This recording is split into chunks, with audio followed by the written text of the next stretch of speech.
자, 2021년 4월 17일 날 봤던 이번 국가직 국어시험 해설을 하도록 하겠습니다. 간단히 이제 총평을 하자면 시험 끝나고 이제 항상 인터넷에 떠도는 말들이 항상 그래. 시험이 쉬웠다라고 이야기를 하는데요. 그거는 잘못된 소리입니다. 왜냐하면 감히 이제 말씀을 드리자면 그거는 강사들이 시험장에 가보지 않고 편하게 옆에 사전 놔둬서 푸니까 그런 소리를 쓸데없는 소리 하는 거예요. 실제로 시험장에 가서 그 시험지를 받아들고 그런 분위기에서 시간 재놓고 풀고 하면 그런 긴장감에서 풀면 이 고득점이 나오기 힘든 문제였어요. 그리고 국가직 시험다운 것이 한 90% 됐지만 10% 정도가 국가직답지 않은 신유형은 아니지만 약간 변형된 문제도 나왔기 때문에 당혹스러운 문제도 있었던 건 사실이고요. 그래서 대부분 쉬웠다 가는데 만약에 강사들뿐만 아니고 학생들이 쉬웠다겠다라고 하면 그렇게 말하는 사람이 95점 100점을 맞아야 그 말이 맞는 말이죠. 근데 본인은 95점 100점을 맞지도 안 해놓고 시험을 쉬웠다고 말한다는 것은 어불성설입니다.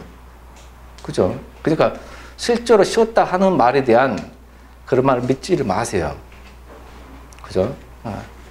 단언컨대 이번에 국어시험이 작년 국가직보다 어려웠기 때문에 전체적으로 커트라인을 예상을 할 수는 없지만 감히 말씀을 드리자면 국가직 커트라인 점수가 낮아질 것으로 내가 최초로 강사에서는 최초로 말을 할게요. 그 정도로 국어가 어려웠다는 것을 말을 하는 겁니다. 이게 쉬웠다는 말은 다 거짓말이에요. 돼요? 왜냐하면 현장에서 풀게 되면 이게 문제 배치가 1번 문제부터 가슴을 치게 만드는 문제였거든요. 이해돼요? 그러니까 1번부터 가슴을 치게 만들었고 그 다음에 보니까 원래 국가직은 내가 독해가 많이 된다 했어요. 비문학이 많이 된다 했지만 작년에는 9개 나왔거든. 올해 10개 나왔어요. 그러니까 읽다가 잠 올 수도 있는 거야 그냥. 짜증이 나게 만드는 거죠. 그 문제 배치가 첫 장이 너무 어려웠어요. 그 뒤에는 어째? 독해가 많이 나와가지고 실제로 집에서 푸는 강사들은 그걸 못 느끼지만 현장에서 문제를 푸는 내 입장에서 보면 이건 학생들이 굉장히 시간을 잡아먹구나. 첫 시험이 이렇게 국어를 제일 먼저 풀거든요. 푸는데 이렇게 긴장하게 만들고 당황스럽게 만들면 그 다음 과목에 피해를 주게 돼 있어요. 집중력이 떨어지고요. 그러면 실수가 나올 수밖에 없어요. 특히 언어에 관련된 국어 과목은 더 그렇습니다. 그래서 점수가 나쁘다고 뭐 그렇게 한탄할 필요도 없고 남은 지방직 시험 잘 대비하시라는 말씀을 드리고요. 아무튼 시험 보느라 고생 참 많으셨고 그 다음에 난도를 따지면 국가직 지금 시험이죠. 작년 국가직 시험이 재작년이나 예년보다 더 어려웠습니다. 조금. 근데 올해 국가직 시험이 작년 국가직 시험보다 조금 더 어려웠어요. 그 어렵다는 기준은 난도도 살짝 높였지만 푸는 시간이 좀 걸린 겁니다. 푸는 시간이. 그 리듬이 깨질 수밖에 없었다. 그래서 난도가 작년 국가직보다 조금 더 있었다. 높았다. 문제 유형 배열은요. 비슷했어요. 다만 독해가 한 문제가 더 늘었어. 절반 정도가 독해. 문법도 비중은 같았습니다. 나머지도 같았어요. 알겠죠? 그래서 내용 배치는 비슷한데 특이한 게 있는 게 뭐냐면 원래 국가직에서 난도를 조절하게 되면 한자하고 독해였거든요. 그거 고전 문법이나 고전 문학으로는 잘 안 냈습니다. 근데 이번에 난도를 조정하는 게 최고 난도를 조정하는 게 독해에서 조정하는 게 아니고 고전 문학에서 조정을 했어요. 대표적인 문제가 6번 문제입니다. 6번 문제에서 고전 문학 6번 문제에서 학생들이 엄청 당황스럽게 있습니다. 그래서 이 문제는 많은 학생들이 틀렸을 것으로 예측이 되는데 다행히 이 동동이라는 작품 해설은 종합반에서도 하고 심화 이론 때도 하고 비문학 특강할 때도 또 해주는 3번 겹쳤던 문제이기 때문에 물론 학생들은 한 번만 해주는 되지는 않아요. 그 3번 수업에서 2번만 들었어도 충분히 풀 수 있었을 것이라. 근데 대부분 그런 비문학을 하는데 학생들이 힘들어해요. 집중도 잘 안 하고. 그래서 많이 틀렸는데 나만 틀렸구나 라는 게 아니고 남들도 틀렸어요. 남들도 알겠죠. 그 문제가 가장 힘들게 했고요. 그래서 난도가 좀 올랐고, 그 다음에 7번처럼 한자를 낸 것은 내가 말했죠. 특정 강사의 책에서 나오는 시대는 지났다겠죠. 그죠? 그래서 상용 한자를 내는 겁니다. 어려운 단어는 하나도 없죠. 어려운 단어는 하나도 없는데 말했잖아. 어려운 단어는 일상적인 한자가 나올 거다고. 그죠? 학생들한테는 한자가 너무 어렵죠. 러시아 말보다 더 어렵잖아. 한자가. 그래서 많이 틀렸을 거라. 그러면 6번 어려웠고 7번 어려웠고, 그 다음에 원래 국가직 시험에 문법을 내긴 내는데 문법이 난도를 조절해? 안 하거든. 쉬웠거든. 근데 3번 같은 문제, 1번 같은 문제, 처음부터 이렇게 가슴을 답답하게 많은 3번과 1번도 보통 문제가 아니었습니다. 그래서 이렇게 많이 어려웠다. 그래서 이런 방금 내가 말했던 문항들이 상대방, 이제 수험생들 상당히 까다롭게 만들어가지고 이 중에 다 맞힌 경우는 좀 드물 것이다. 그것도 시간 안에 푼 사람이 드물 것이다. 감히 예측을 합니다. 그래서 아마 합격권에 들어간다면 이 정도만 85점 정도, 85점에서 정도 맞으면 합격권에 들어가지 않겠다. 단 영어나 국사 잘 봤을 때 하는 말입니다. 선생님 저 영어 국사를 못 받아. 그러면 국어에서 아쉽게도 90점은 넘어줘야 돼요. 알겠죠? 100점은 좀 불가능하다 하더라도. 그래서 난도가 좀 있었다. 그렇죠? 다른 과목은 난도를 내가 감히 말할 수는 없죠. 근데 시험장에서 보니까 특이하게 시험 다 풀고 엎드려 자자니 허리가 아파서 못 펴요. 굽리기가 안 돼. 굽리기가 돼. 굽리기가 잘 안 돼요. 허리 아파서 뭐야 할 수 또 거지. 풀지도 않을 거면서 국사를 띄려는데 황종어가 나오더라고. 아싸 했는데 손을 못 대겠어. 뭐 황종어가 문제인데 아무튼 그런 경우가 됐어. 알아도 못 풀어. 그러면 학생들은 알아도 얼마나 못 풀었을까. 알아도 봐봐. 알아도 내 황종어가 학생보다 더 많이 할 거 아니야. 국사를 출제했던 교수보다 많이 할 거 아니야. 국사는 사학자니까. 근데 손도 못 대겠어. 그 다음에 너무 졸라났어. 그래서 반가웠지만 문제는 못 풀고 이런 거. 그렇죠. 그러니까 이제 그렇다라는 거죠. 국어에서 국사랑 섞이고 국사와 국어도 섞일 수도 있겠다. 이제 문제를 하나씩 짚어보는데 어려웠던 것이 그런 거예요. 문항으로 따지면 1번, 3번, 그다음 6번, 7번 이 네 개가 제일 어렵고 그 중에서 학생들이 가장 어려웠을 거라고 예측하다면 7번이 제일 어려웠을 것이고 그 다음 6번 7번이 제일 어려웠을 그 다음 6번이 어려웠을 것이다. 그 다음에 공부가 좀 덜 되는 사람은 1번은 어려웠을 것이다. 이제 1년이 넘은 사람은 차라리 1번보다 3번은 어려웠을 것이다. 그리고 1년이 안 된 사람은 3번보다는 1번과 5번은 어려웠을 것이다. 이런 생각이 듭니다. 그래서 굳이 문제를 다 따지자면 1번, 3번, 5번, 6번, 7번 그 다음에 독해는 하나도 안 어려웠어요. 근데 독해가 완전히 짜증나게 하는 문제가 있었는데요. 그게 몇 번이냐면 14번이었습니다. 14번이 엄청 짜증나게 했어요. 이 독해에서 14번이 시간을 엄청 잡아먹고 짜증나게 하고 답을 풀었는데 틀려버리고 이렇게 만들었다. 그래 독해 14번까지 한다면 어려운 문제가 한 5문제 정도? 그러면 이 중에서 5문제에서 2개를 틀렸다. 그러면 90점 같죠? 그게 85점. 왜? 실수를 하나 더 틀리게 돼 있어요. 시험장에 가면. 그래서 내가 합격 점수라면 85점 정도 되지 않겠나 예측을 해봅니다. 다른 점수 잘 맞았을 때 한 말이에요. 이제 그러면 내년에도 국가직은 이런 형태로 문법 대여섯 문제, 한자 한두 문제, 그리고 그중에 실용 한자에다가 사자성어 도금 안 달아주고, 그죠? 독해는 9, 10문제, 있죠? 이렇게 낼 것이고, 문법도 내고, 고조문학도 이제 내고, 이렇게 하겠구나라는 걸 알 수가 있죠. 그죠? 중요한 것은, 야, 그럼 지방정은 어떻게 내는데? 라는 거죠. 똑같아요. 작년 문제, 재학 문제를 보면, 문법이 6, 7문제, 6문제 정도. 그죠? 6문제 줬다 하고 문법이. 그 다음에 비문하고 몇 문제? 역시 7문제 정도. 많으면 7, 8문제 정도. 그 다음에 한자 나오고, 사지성어 나오고. 또 똑같아요. 그죠? 다만, 고전문학을 내는데 국가에서 고전문법을 안 됐기 때문에 고전문법을 응용한 고전문학을 낼 수도 있겠다. 이 정도 예측. 그래서 지방적으로 이렇게 대비하시면 되겠습니다. 자, 해설 들어가겠습니다. 해설할 때, 많이 맞췄을 것 같고 쉬운 것 같은 것은 좀 빨리 넘어가고요. 틀렸을 것 같은 방금 어렵다 했던 문제들은 좀 자세히 좀 설명을 해줄게요. 알겠죠? 그래야 앞으로 그런 유형이 나와서 안 틀리니까. 먼저 1번입니다. 1번 보면 맞춤법에 맞는 것만으로 묶은 것 그랬거든요. 돌나물이 나왔는데 내가 심화할 때 해준 때도 있고 안 해줄 때가 있거든. 근데 학사시간 밥 먹을 때 돌나물이 나와가지고 말을 한 적이 있고 안 한 적이 있어요. 수업할 때. 근데 그게 핵심은 아니었습니다. 우리가 이 돌나물을 흔히 사람들이 뭐라고 발음하면 돈나물이라고, 돈나물. 돈나물은 틀린 말이고 돌나물이 맞는 말이에요. 알겠죠? 이건 이상이 없었고요. 꼭지점인데 여기 틀렸죠?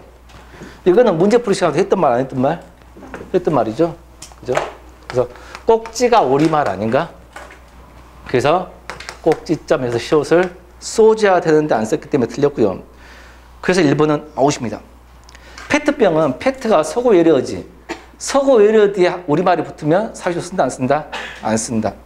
뭐 핑크빛 이런 거 있죠. 피자집 이런 거 있잖아. 낚시꾼은 당연히 꾼이 전미사니까 시옷 쓴다 안 쓴다? 안 쓴다. 맞는 말입니다. 2번인데 2번에 흡입량, 구름량 하면 량이죠. 이름절 한자가 붙었지. 뒤에 정난난, 칼럼난 이름절 한자가 붙었지. 이거는 이름절 한자가 붙어서 두 법칙 적용을 어떻게 하더라? 어떤 말에가 이런 말이 붙었잖아. 이름절 한자가 붙었을 때 앞말이 한자어였으면 한자어 뒤에 쓰면 량, 난 어떻게 적어? 보는 대로 적죠? 그죠? 근데 순 우리말 뒤이거나 또는 서구 외래어 뒤일 때는 어떻게 적은다? 두음법칙에 따라 적잖아. 그죠? 그러면 거기 흡입 한자죠. 한자니까 량으로 적는 거고 구름 우리말이지. 그럼 어떻게 되죠? 양 맞죠? 정답 한자지. 란 칼럼 소구열이지. 난 그래서 맞아 안 맞아? 답이 정확히 2번이 되는 겁니다. 3번은 오뚜기는 없다겠죠? 오뚝 오뚜기 그죠? 어원도 살아있기 때문에 뭐야? 이를 그냥 쓰면 되죠? 쌀아기 맞죠? 쌀애기 하면 틀린 말이죠. 법석은 국밥 받침 뒤에 된소를 안 쓴다겠지. 즉 기역 비읍 받침 뒤에는 아무 이유 없으면 된소를 안 쓴다 해서 법석으로 쓰는 거 맞죠. 딱따구리는 국밥 받침 뒤에 기역 받침 뒤인데 왜 된소를 써야 하면 같거나 비슷한 음질이 겹치면 서두로 적으라 했거든. 그래서 딱하고 초성 중성이 겹쳤잖아. 그죠? 그래서 딱따구리로 적어야죠.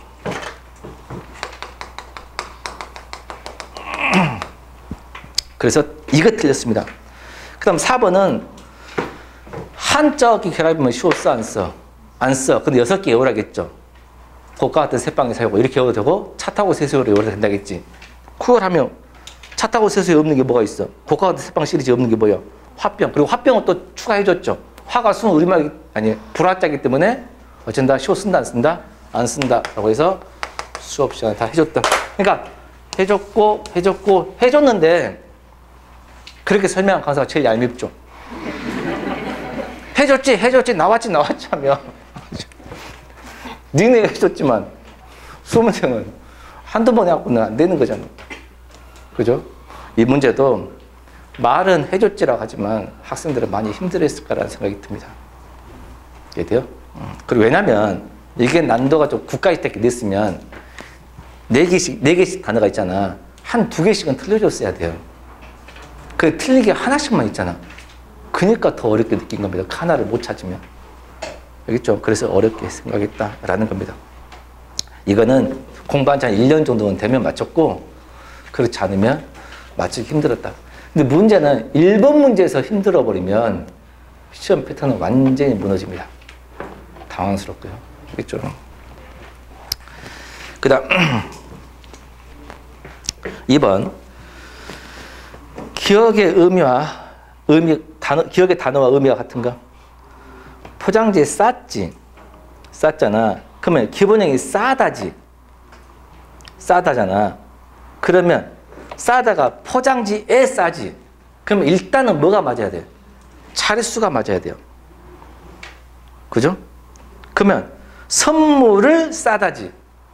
포장지. 근데 1, 2, 3, 4에 어디에 싸다가 있어 없어? 다 없지. 그럼 뭐를 싸는 거야? 선물을 싸는 거죠. 그런 비슷한 걸 찾아야 되는데 1번 안채를 쌀 수는 없고 그죠? 근데 2, 3, 4가 다 비슷하지 않나? 자, 1번에 안채를 싸다는 포위하는 거, 주위를 둘러싸는 거지. 주위를 막는 거잖아. 이게 답이 아닌 거 분명히 해. 근데 2, 3, 4번이 비슷하지 않나? 자, 선물을 포장지에 싸는 것은 선물을 포장지 종이로 말거나 감거나 두르거나 가리는 거지. 이해돼요? 근데 그렇게 따져도 2, 3, 4가 다 비슷하지 않나? 그잖아. 근데 2번에 벗짐을 싸다. 야, 짐 좀 싸라. 짐을 챙기라 라는 뜻입니다. 챙기다입니다. 챙기다. 뭐 하기 위해서? 어디로 옮기려고. 챙기답니다. 그러면 3, 4번 중에서 책을 챙기라기보다는 4번 책가방을 챙기는 거죠. 포장하는 게 아니잖아. 책가방을 챙긴 겁니다. 근데 포장하는 것은 3번입니다. 책을 포장한 보통입니다. 보통이. 2번과 4번은 똑같은 뜻이에요. 2번과 4번은 똑같은 뜻입니다. 챙기다 합니다. 챙기다. 짐 챙겨라 이렇게. 있죠? 짐 좀 싸라 할 때 쓰는 겁니다. 그러니까 2번과 4번은 짐이야, 짐. 챙기는 겁니다. 근데 3번은 진짜 싸는 거야, 포장지 같은 걸로. 그래서 답이 3번이 됩니다. 3번도 많은 학생이 틀렸을 거라고 보는데요. 왜냐하면 3번에 문제 출제자의 의도를 몰라서 많이 틀렸을 겁니다. 자, 가장 자연스러운 문장 물어봤잖아요. 그러면 뭐야? 어법 아닌가? 어법이죠. 어법이면 항상 뭐부터 보라겠어? 주어 소수로 호응을 보는 게 제일 맞아요. 주어 소수로 호응을 보라. 그 다음에 대등하게 이어진 문장이 있는지를 봐야 돼, 안 봐야 돼? 봐야지. 그럼 and나 but 동그라미 친 다음에 그 대등하게 이어지려면 구조가 같아야 되지. 이해돼? 그걸 염두에 두면 되죠. 그 외에 부사 소수로 맞는가 보면 되고. 1번. 날씨가 선선해지다. 날씨가 선선해지다. 맞아, 안 맞아? 맞지? 그러니까 역시 책이 잘 읽힌다. 출제 의도가 책이 읽힌다는 이상이 없죠. 읽혀진다냐? 읽힌다인데 읽혀지다가 틀린 말로 배웠지. 왜 틀렸어? 이중피동이니까. 그러면 읽혀지다가 이중피동이 틀리기 때문에 책이 잘 읽힌다 하면 맞아, 안 맞아? 맞죠. 이해돼요? 그래서 답이 1번이었던 겁니다. 2번은 이렇게 어려운 책을 속독을 읽는 것은 하늘의 별따기다 했는데 아마 하늘의 해서 의자 때문에 틀렸나? 라고 생각하는 사람도 있는데 개밥만 옥 시리즈가 아니죠. 그러니까 하늘의 별따기는 맞아, 안 맞아? 맞춤법에 아무 이상이 없습니다. 알겠죠? 근데 이거를 쉽게 푸는 방법은 내가 그런 말 하지 않았나? 어법을 보기와 똑같은 오류를 찾아라 했는데 보기가 뭘 틀는지 모른다. 그럼 주로 뭘 하겠어? 중복된 표현이라고 말한 적이 있습니다. 기억나요? 뭔지 모르는 중복된 표현은 굉장히 차이도 안 맞아요. 이게 중복된 표현입니다. 속독으로 읽는 거. 속독이 뭐야? 빨리 읽기거든. 뒤에 읽다가 또 있습니다. 이해돼? 그래서 속독하고 독과 읽는이 틀렸다. 이렇게 푸는 방법도 있고요. 나는 시험장에서 문제를 풀 때 그것보다는 뭐 때문에 틀렸다고 확 들어왔냐면 주어 소수로 풀었습니다. 솔직히 말씀드리면. 그래서 속독으로 읽는 것은 별따기이다? 말이 안 됩니다. 속독으로 읽는 것은 하늘의 별 따기야? 시야, 시? 이건 시죠. 속독으로 읽는 것은 별 따기다. 운율법이죠. 문법은 그런 식으로 쓰면 안 되는 거예요. 왜? 속독으로 읽는 것은 하늘의 별 따기와 같다라고 하든지 하늘의 별 따기처럼 어렵다, 어려운 일이다 이렇게 해줘야 돼요. 그래야 주어 소설화 되지. 다시 속독으로 읽는 것은이 주어야. 자, 읽는 것은 별 따기다. 읽는 것은 별 따기다. 말이 안 되지 않나? 안 되잖아. 읽는 것은 하늘의 별 따기처럼 어려운 일이다. 이게 가장 정확하죠. 그래서 이 문장은 눈에 확 띄는 게 주어 소설화 틀린 거예요. 주어 소설화. 근데 하나 더 틀렸다고 굳이 말을 하면 속독으로 일단 불필요한 중복도 들어가 있고요. 3번입니다. 3번도 주어가 뭐야? 주어가 뭐야? 네 가지. 소설화가 뭐야? 의견을 모았다. 내가 의견을 모았어? 이것도 틀려요. 주어 소설화 말이야. 내가 어떻게 의견을 모았어?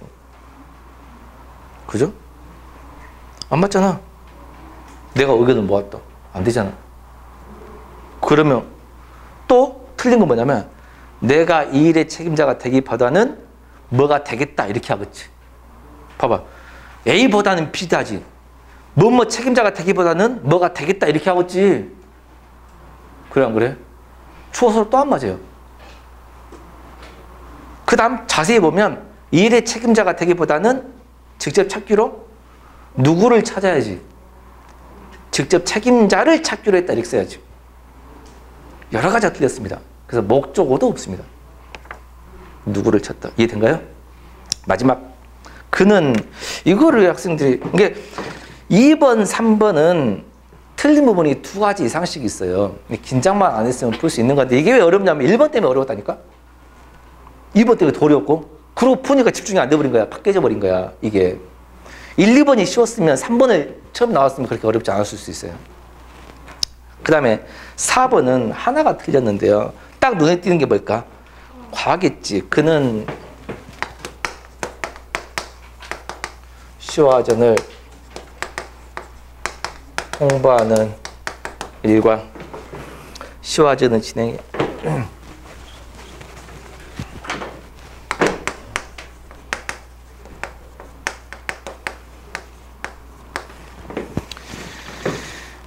열성적이다.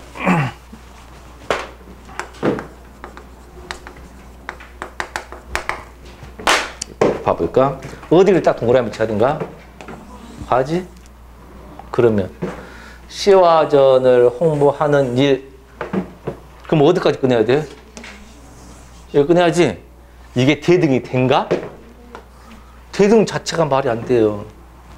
그러면 얘를 어떻게 고쳐야 돼? 시화전을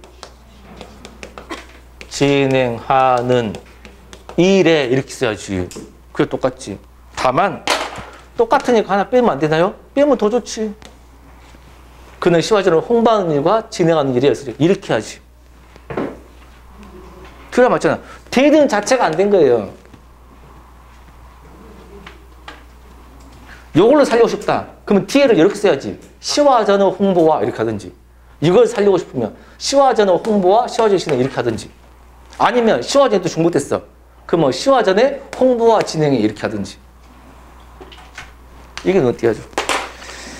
그래서 4번이 틀렸습니다. 답은 1번이 되겠네요. 1번의 이중피동을 맞게 고친 말입니다. 문제 4번은 쉬웠습니다. 다 나온 말이고 2번에 비공유 누출 온유는 안 나왔죠?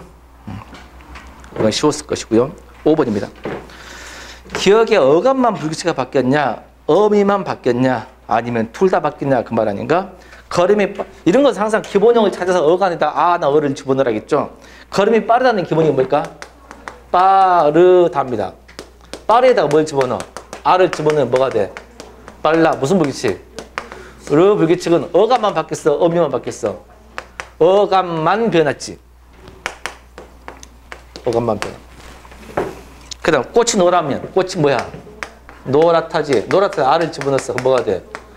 노래지. 무슨 불규칙이야? 히읗 불규칙. 그럼 뭣도 변해? 어간도 변하고 어미도 변하고 모두 어간에 모두 변했죠? 그 다음 잔치를 치르다지. 어를 집어넣지 뭐가 돼? 싫어. 규칙이죠? 예? 아, 규칙입니다. 그럼 뭐 규칙이라는 것은 특별히 어간에 왜 다 표현한 게 있어 없어? 없어요. 그냥 의탈락만 되는 거지. 그 다음 공부를 하다지. 기본이 뭐야? 하다지. 하다에다 아를 집어넣었어. 그럼 뭐가 돼? 하여. 무슨 불규칙이야? 여불규칙이죠? 여불규칙은 뭐가 변한 거야? 어미만 변한 거지? 예? 그 다음 라면이 부르면 뭐야? 기본이 뭐야? 라면 붓다지. 붓다에다 어를 집어넣으면 뭐가 돼? 불어지. 무슨 불규칙이야? 디귿 불규칙. 얘는 어간이 바뀌어, 어미가 바뀌어? 어간만 변하는 거지. 그 다음에 합격을 바라다지. 바라다. 바라다에다 알을 집어넣지. 그럼 뭐가 돼? 바라. 동음 탈락이지? 그럼 뭐야? 규칙이지. 의문문을 푸다야 풀다야. 푸다지. 풀다 했으면 코를 풀다 했으면 리을미음을 써야지. 그냥 그래? 의문문을 푸다죠. 푸다. 푸다에다 어를 집어넣으면 뭐가 돼? 퍼가 됩니다. 그럼 뭐야? 우불규칙. 뭐가 변했어? 어간만 변했죠? 옆에는 뭐야? 목적지 뭐야? 이르답니다. 어를 집어넣으면 뭐야? 목적지 러가 되니까 무슨 불규칙이야? 러 불규칙에서 뭐가 변했어? 어미만 변했죠? 그럼 다 몇 번이야? 4번입니다. 이런 문제가 공부를 2년 이상 열심히 했던 사람은 맞히지만 안 그런 사람은 굉장히 어려웠던 문제입니다. 일반적으로. 알겠죠? 6번입니다.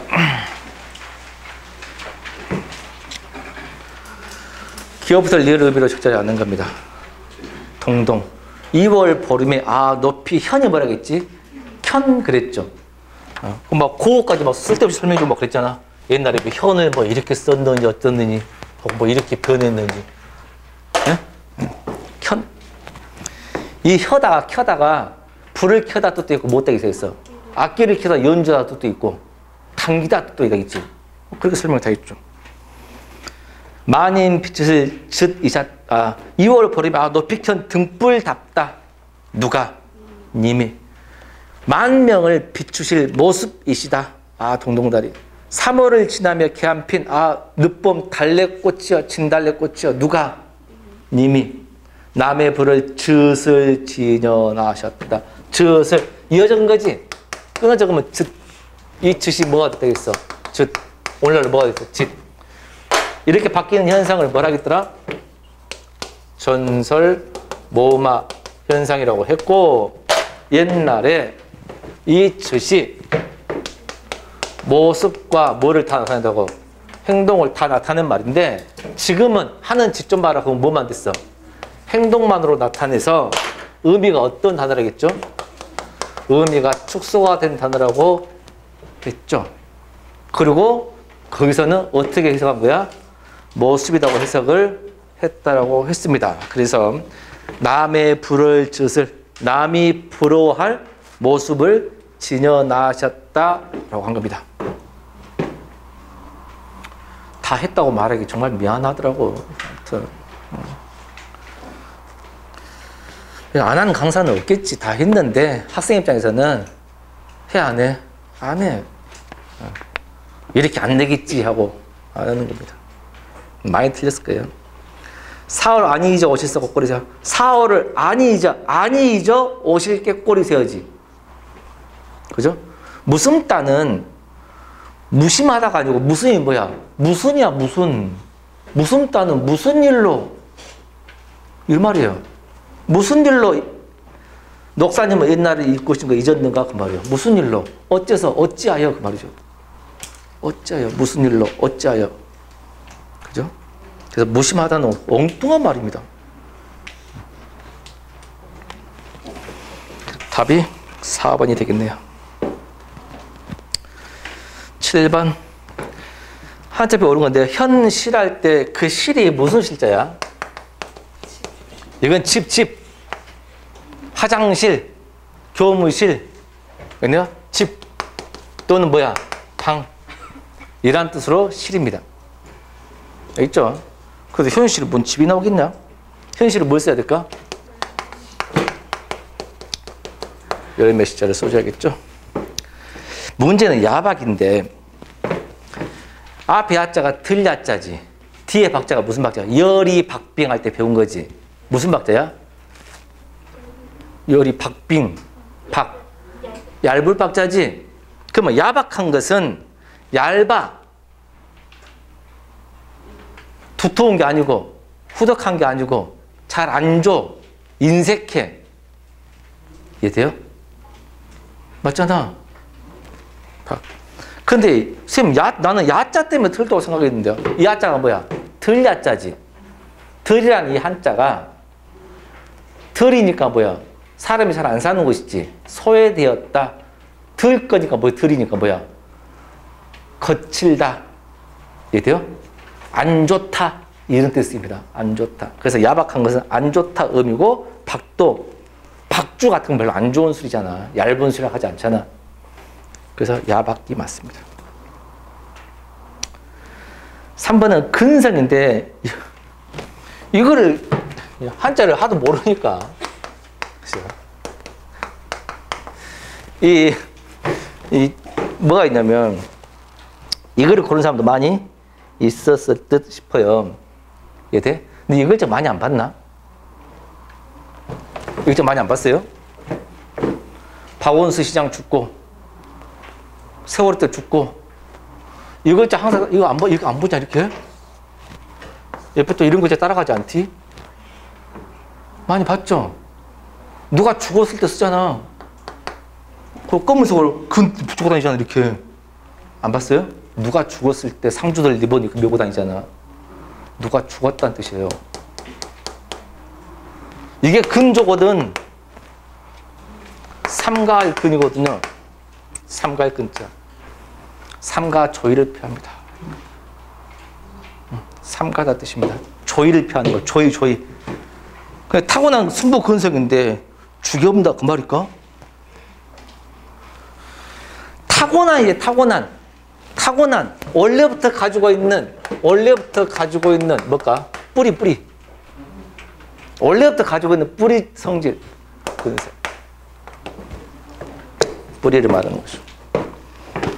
그리고 지금 자세한 해설에서는 나와줬죠. 거기에 있으니까 다시 한번 보시면 돼요. 자세한 해설 보니까. 그 다음 4번은 채용돼 있잖아. 기관의 채용. 이 채용이 틀린 글자는 아니거든요. 채용이 틀린 글자가 아닌데 이 채자가 이게 뭐하고 관련된 글자인지 알아요? 조개패자지. 조개패자가 들어가면 재물, 돈과 관련된 글자예요. 채권자, 채무자 할 때 빚채자입니다. 빚지다 뜻이에요. 빚내는 거. 여기 있죠? 그러니까 이 채용이란 단어는 빚을 내었음.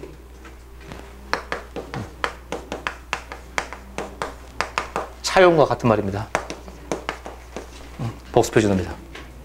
근데 여기서는 빚내어 쓴다는 뜻으로 아니고 사람을 채용하는 거 아니야? 그죠? 그러면 이 채자를 어떻게 써야 돼? 나무에 있는 것을 손으로 잡아 빼. 캘 채자죠. 인재를 땅에 묻혀내서 캐내는 거야. 캐내는 거. 많이 틀렸을 거라는 생각이 듭니다. 어려웠던 문제입니다. 답은 2번입니다. 8번은 뭐 어렵지는 않았습니다. 왜냐면 이거는 빨리 풀려고 한다면 2번에 사의자 있죠. 일단 토의의 사의자는 중립을 지켜야 돼, 안 지켜야 돼? 지켜야지. 근데 2번 사의자는 발표관의 이견을 조정한다. 발표자 이견도 없어요, 실은. 의사결정을 막 유도한다. 그러면 돼, 안 돼? 안 되는 거예요. 그죠? 다만 답이 2번인데 쉬웠는데 이 글을 주고 문제를 바꾼다면 토의의 종류 중 뭐에 해당할까? 이렇게 되면 조금 더 난이도가 올라가겠지. 심포지엄, 포럼, 패널, 원탁 토의 중에 뭘까? 사회자 멘트 봐봐. 뭐에 대해서 제목으로 발표해 주시겠습니다 그랬지. 뭐 발표해 준대. 발표. 심포지엄이죠. 심포지엄이야. 답은 2번이 되겠습니다.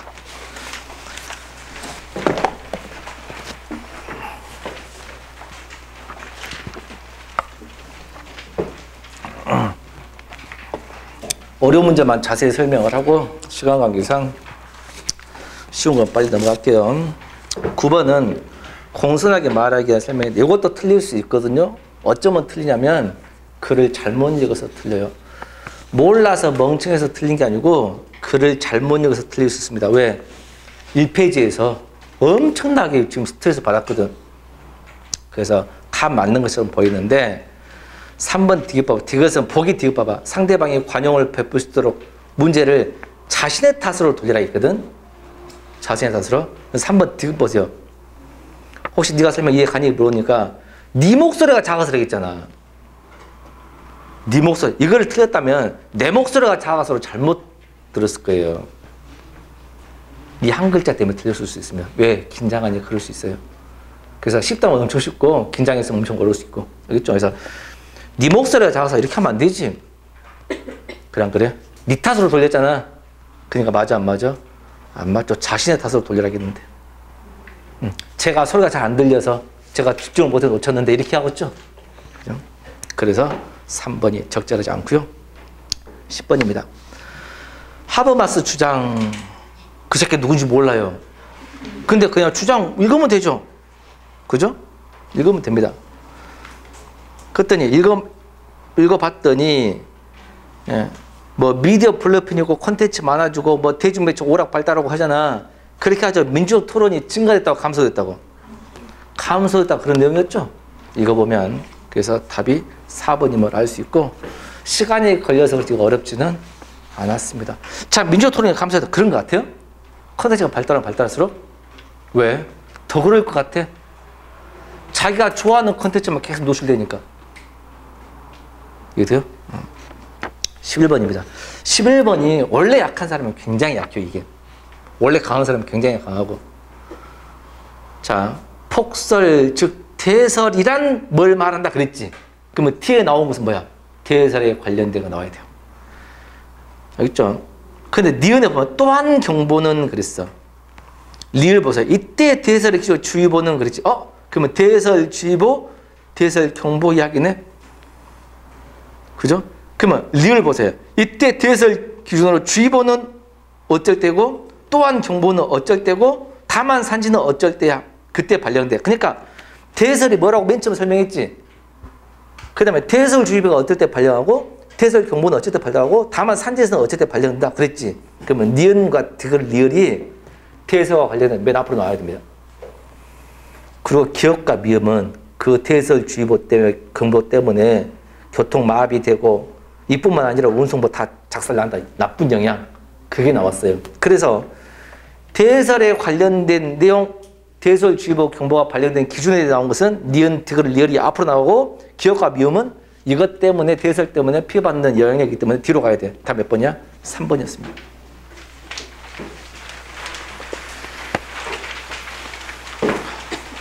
(12번도) 까다로웠어요. 12번도 집중이 흐트러지면 이거 그대로 풀어야 됩니다. 보세요. 이게 언어 이론이냐 사고 이론이냐 이렇게 풀면 안 돼요. 그렇게 풀면 안 되는 문제였어요. 왜냐하면 봐봐. 다음 글의 사료를 적절하지 않은 걸 찾으라 했거든. 그러면 인간은 언어를 사용하며 그 다음 밑줄 한번 쳐볼래요? 언어는 인간의 사고, 사회, 문화를 반영한다 그랬지. 그래놓고 왜 그냥 그렇기 때문이다 그 말이었어요. 사고를 반영한다, 사회를 반영한다, 문화를 반영하지.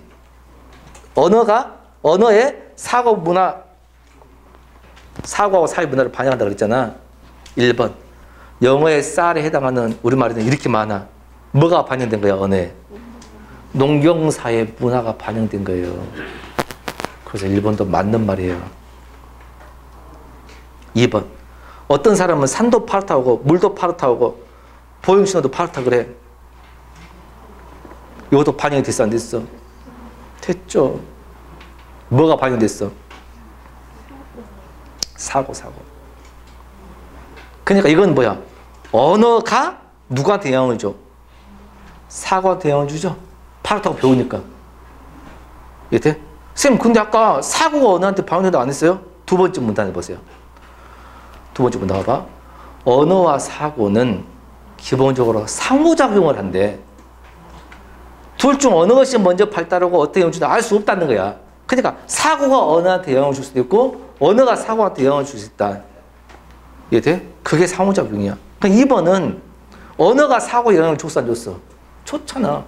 파랗다고 배우니까 다 파랗다고 생각하는 거야. 그지? 그 다음 4번을 볼까요? 4번. 우리나라 수박이라고 해서 박일종으로 봐. 근데 영어에서는 멜론으로 본대. 그럼 수박을 멜론 종류로 본다는 겁니다. 그럼 뭔 말이야? 생각이 언어에 어찐다고? 반영을 해서 만든 말 아닌가? 생각 언어에 반영된 겁니다. 누가 먼저라는 게 아니라 했잖아. 그죠? 근데 3번은 일상생활에서 어떠한 사물의 개념은 머릿속에 맴도는데 명칭을 떠올리지 못한대. 그러면 사고가 있는데 언어로 표현을 못하는지 뭐가 안 돼? 상호작용이 안 돼요. 언어가 사고에 작용을 해줘야 되고 사고가 언어에 작용을 해줘야 되는데 상호작용이 안 됐지. 이해돼? 언어가 사고를 지배하거나 사고 언어를 지배해야 상호작용이 되는 건데 안 되는 거야. 그 답이 3번이 된 겁니다. 맞죠? 13번은 두 번째 문단. 사람이 글을 쓰는 것은 나무에 꽃이 피는 것 같다 그랬지. 내용 정리하면 뭐야? 비유가 아니고 원래는 뭐야? 유추예요. 유추다고. 유추가 있어 없어? 없어. 유추가 유비추론 줄임말하겠지. 유사한 것에 비슷하겠지. 뭐의 종류라겠어? 비유의 종류라겠지. 그 답이 3번 비유예요. 굳이 따지면 직유법이죠. 답 3번입니다. 자, 14번을 좀 자세히 설명할게요. 14번에 보시면 이거 우리가 이제 종합반을 설명을 않고 심화 때 일단은 설명할 때 심화 때 했던 내용이에요. 심화반 수업을 들었던 사람들은 이게 독해가 쉽게 됐을 거예요. 옳은 국어 특징 보면 우리나라의 모음 하나는 반드시 하나의 소리만 난다 했거든. 일대일등이라고 설명을 했어요. 그게 나온 거야. 다른 강사 책에는 없어요. 그냥 읽고 풀어야 돼요. 근데 무슨 말이야? 그래갖고 내가 여기까지 들려줬어요. 우리의 아는 항상 어떻게 발음한다겠어? 아로만 발음한다겠어요. 다른 걸로 발음이 돼야 안 돼. 절대 안 된다겠어요. 근데 영어의 A는 이렇게 하면 어떻게 발음해? 어라고 발음할걸? 아니냐? 애 붙구냐? 이렇게 하면 어떻게 발음하냐? 이렇게 애라고 발음하지 않냐? 이렇게 하면 어떻게 발음해? 뭐 이라고 발음하지 않냐? 몰라? 그러니까 똑같은 A에도 여러 가지지. 뭐 심지어 뭐 묵음이라고 있고 뭐 전제에 나오죠. 뭐 H는 묵음이야 고작 빠졌던데 그런 것도 있어. 그러니까 우리는 내가 이거 단어 하면서 항상 이런 것도 예를 들었잖아. 기억나요? 뭐 이런 글자도 말해줬잖아. 기억나지? 뭔 뜻인지 몰라도 다 똑같이 읽어. 읽은다겠죠. 근데 영어를 어떤 내용으로 영어를 썼어. A가 들어가면 발음이 다 다르기 때문에 정확히 발음이 돼야 안 돼. 안 돼. 우리 국의 특징이라겠죠. 영어는 안 된다겠잖아. 국을 쓰는 겁니다. 우리는 하나의 모음이 1대1 대응으로 딱딱 되는데 영어는 읽어놓고 이렇게 발음한 거 맞아? 이렇게 되는 거야. 그 이야기예요. 이제 그 지식을 알고 읽으면 좀 이해가 될 겁니다. 보세요. 다음 글에 나타나던 이해로 식절하는 건데 언어마다 고유의 표기가 있는데 이는 읽기 과정에 영향을 미친다. 아, 언어가 고유 표기체가 있지. 우리는 뭐가 있어? 한글, 훈민정음이 있지, 한글이 있지. 읽기 과정에 영향을 미쳐, 안 미쳐? 미치지. 영어는 알파벳 있고 일본어 가나문자 있고 중국 한자가 있잖아. 알파벳 언어는 표기체계에 따라 철자 읽기의 명료도 수준이 달라진다. 봐봐. 알파벳 언어는 뭐에 따라 철자 읽기의 명료 수준이 달라진다 했어? 표기체계에 따라. 그 문장 다시 보세요. 알파벳 언어는 표기체계에 따라 네모. 자, 알파벳 언어 밑줄, 표기체계에 따라 네모. 철자 읽기 명료성 수준 밑줄. 다시 알파벳 언어 밑줄, 표기체계에 따라 네모, 철자 읽기 명료 수준 밑줄. 그러면 알파벳 언어는 철자 읽기 명료 수준이 달라지지. 뭐를 기준으로? 표기체계에 따라. 1번을 보세요. 알파벳 언어 철자 읽기는 소리와 표기 등에 관련된데 각 소리가 지닌 특성은 철자 읽기 명료 판단의 기준이야?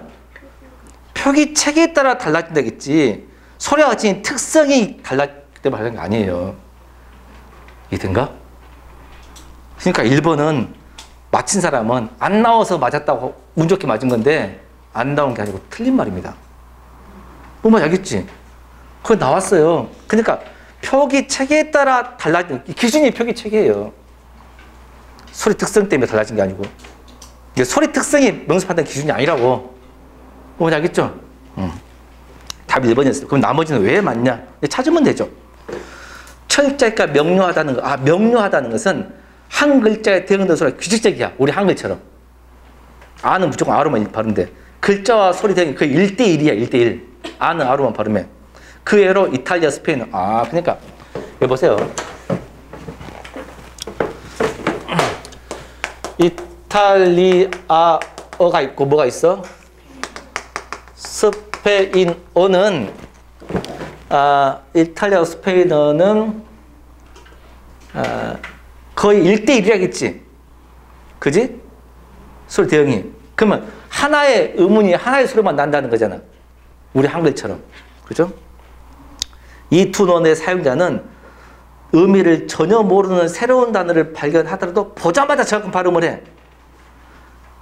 이해돼? 그러면은 보자마자 정확한 발음을 하면 철자 읽기 명료한 거야, 명료하지 않은 거야? 명료하다겠지. 아까 철자가 명료하다는 것은 나와 있지. 그지? 그럼 3번. 이탈리아어는 소리와 글자의 대응이 규칙적이어서 낯선 단어를 발음할 때 영어에 비해 철자가 명료성이 높다. 맞아, 안 맞아? 맞지? 이탈리아뿐만 아니고 뭐도 건다고. 스페인어도 건다고. 근데 이에 비해 보면 봐봐. 이에 비해 영어는 철자 읽기 명료성이 낮았다겠지. 명료성이 낮다는 것은 하나의 글자가 하나의 소리로 나는 게 아니라는 거잖아. 1대1 대응이라는 게 아니라는 거야. 명료성이 낮다는 것은. 명료성이 낮다는 것은 1대1 대응이 아니라는 거고 명료성이 높다는 것은 1대1 대응이라는 뜻이에요. 그죠? 한편 알파벳 언어를 읽을 때 사용하는 뇌의 부위는 유사하지만 뇌의 부위에 의존하는 방식에는 차이가 있다. 영어와 이탈리아를 읽는 사람은 동일하게 자바구 읽기 네트워크를 사용해. 영어나 이탈리아나 둘 다 자바구 네트워크, 읽기 네트워크를 해. 1번. 2번. 영어 사용자는 무명한 단어 읽을 때 자바구 읽기 네트워크 해야 안 해? 똑같이 해. 하지만 보세요. 하지만 위에 거. 하지만 무의미한 단어를 읽을 때 영어를 읽은 사람은 암기된 단어의 인출과 연관된 뇌의 부위에 더 의존해. 맞아 안 맞아? 2번. 맞지. 그 말 온 말이야. 영어는 배운 대로 암기해서 이렇게 하면 O로 읽고 이렇게 하면 A로 읽고 이렇게 하면 A로 읽고 외운다는 거야. 막 그렇게 암기 의존한다 그 말이야. 이해 돼요? 그렇군. 그래서 2, 3, 4번도 다 나온 말이 안 나온 말? 나온 말에서 맞는 말입니다. 그러니까 2, 3, 4번 나와서 맞는 말 1번 안 나왔다 해서 맞았어도 운 좋게 맞은 거고 1번은 틀린 말이라는 걸 알 수 있습니다. 15번은 가를 보면 반중에 좋은 감이 참 고와도 보이는데 유자가 아니다 품어주도 하되 부모가 반겨줄 사람이 없기 때문에 그것을 소용하는 거지. 그죠? 1번 가는 고사의 이동을 통해 돌아가신 부모의 그림 맞아요? 박일로의 시죠. 조홍시가죠. 나를 봅시다. 동지달 기나긴 밤을 하늘을 베어내어 봄바람 처럼 따뜻한 이불 아래 서리서리 넣었다가 정대님 오신 날 밤이면 구유 펼친다 그러지. 황진이 시죠. 나의 의태적 심상 맞죠? 어떤 거 있어? 구비구비 또는 서리서리. 순의발의 아름다움도 설명했고 그랬죠? 그리고 이 심상이란 말이 시각적, 후각적만 심상이 아니라겠고 역동적 심상, 비유적 심상, 이미지라 해가지고 부정적 심상, 부정적 이미지 다 맞다겠지. 어떻게 심상도 했단 말이죠. 답니다. 대꾸와 반복을 통해 자연의 귀의하는 의지를 표현하겠다. 맞아, 맞아. 대꾸가 뭔데? 비슷한 문장 구조. 반복은 똑같은 말. 4번. 농암 이온보이신데 농암에 올라보니, 농암이니까 바위겠지. 농암이란 바위에 올라보니까 노안이, 늙은 눈이 오히려 밝아지는구나. 오히려 밝아진다겠어요. 어떻게? 인사이 변하는데 사람 일이 변하겠지만 변하는데 산천이 땅 가실까? 산천이야 변하겠는가? 가시다가 변하다. 왜? 가실 줄이 있으라 변할 줄이 있겠는가? 암전에 바위 앞에 모수 모고 어떤 물 어떤 언덕이 어제 본 듯해. 그대로야. 노 아니지. 나는 눈은 늙었지만 늙어서 왔지만 전에 어릴 때 봤던 모습은 그대로지. 오히려 어째? 밝아진 거지. 근데 나는 자연과의 대조를 통해 수도 있어요. 왜? 자연은 그대로인데 몸은 노안이니까. 근데 노년의 무력함이 아니에요. 왜? 유명이라고 그랬죠. 오히려 유자. 오히려 밝아지는구나. 잘 보이는 겁니다. 왜? 기쁜 마음이겠지. 늙어서 왔는데 그 고향의 모습이 그대로 있는 겁니다. 그리고 추가할게, 이 농암이 바위 지명도 되지만 이 글을 쓴 사람 이연보의 호도 돼요. 호. 그렇죠?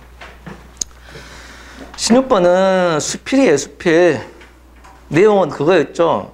나라는 사람이 누구를 보고 소를 보고 반추하는 걸 보고 권태감을 느껴. 예? 몇 번이야? 1번. 대상 행위, 누구의 행위? 소의 행위를 보면서 글쓴이 심리가 두세요. 알겠죠? 17번입니다. 모르는 소설이 나왔을 경우 수필 그냥 본다, 비문학 본다 하고 풀을 하겠죠? 그죠? 봤더니 황걸치 씨가 좋은 사람 같아, 나쁜 사람 같아? 피해를 보고 있잖아. 힘없는 백성이잖아. 뭐 하려고 했는데 깜 말도 못하고 당하고 있지. 그래 안 그래? 1번은 뭐야? 동병상련. 같은 병을 앓는 것을 불쌍히 여긴다. 그거예요? 속수무책. 묶을속 구속된다. 구속. 손이 묶여서 무책, 대책이 없어. 요거죠? 답이 2번. 자가당착. 자기 스스로 부딪히고 부딪힌다. 자기 행동이, 자기 말과 행동이 모순되는 거지. 자기 모순. 4번은 뭐야? 전전반측. 이리 굴러 저리 주고 잠을 이루지 못하는 거지. 잠을 이루지 못하는데 그리운 사람 때문에 잠을 이루지 못한 것도 되고 그냥 고민 때문에 잠을 이루지 못한 것도 되고. 18번. 모르는 시가 나왔어도 1번 문답법이 되려면 묻고 답해야 돼. 내 소원이 뭐냐고 물으면 나는 대한독립이라고 대답하겠다. 이게 문답법이지. 가슴 아픈 일이 한두 가지겠는가? 맨 마지막 가지고 한두 가지가 물으면 보고 답변했어 안 했어? 안 했지. 1번 틀렸습니다. 2번 반어법은 없고요. 사물을 의나하여, 사물을 의나했나? 하기는 했습니다. 어디에? 2번 보세요. 깊은 곳에 뿌리를 감추고 흔들지 않는 자기를 사는 나무야. 그런 것처럼 주기법도 있죠. 그죠? 현실을 목가적이야. 목가적이 뭐야? 시골적, 전원적. 목가적이란 말은 농촌의 한가로움, 평화로움을 노래한 것을 목가적이라 그래요. 그걸 노래한 게 자연 노래한 게 아닙니다. 자연 노래한 게 아니죠. 서리적 표현 등에 서리법이지. 한두 가지겠는가? 서리법입니다. 다 몇 번이야? 4번. 기억. 기억의 뒤에 보면 기억이라는 말도 국보문화재가 얼마나 힘 있는가 밝힌지. 국보문화재가 얼마나 힘 있냐 그 말이야. 기억은. 그죠? 다 몇 번이야? 4번. 문화재, 문화. 선생님, 셰익스피어는 사람인데요. 우리 이제 내일 할 거예요, 내일을. 내일 한 거 보면 나는 염상섭을 읽고 있다. 이 글을 나와요. 다음 회에. 염상섭을 읽는다, 뭐 말이야? 염상섭이 쓴 책을 읽는다, 작품을 읽는다, 표준어입니다. 아, 근데요? 셰익스피어 바꾸지 않는다. 셰익스피어가 남긴 자료, 책, 문학작품, 문화재와 바꾸자 이런 뜻입니다. 답이 4번이고요. 1번은 막 구르는데 읽기가 안 낀데 막 부지런히 움직이면 침체하지 않는다 이런 뜻이에요. 2번은 지혜는 나눌 수 없어. 지혜의 중요함. 지식과 지혜의 차이가 뭘까요?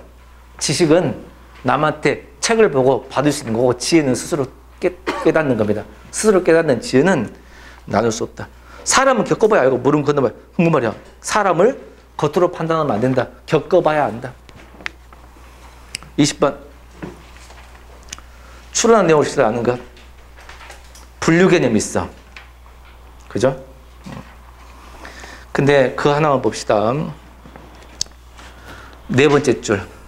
어린이들이 맨 처음에 배우는 단어인 사과, 개, 나무 같은 것 역시 분류 개념인데 잘 보세요. 하위 개념으로 분류할수록 대상에 대한 정보가 많이 전하려고 그랬지.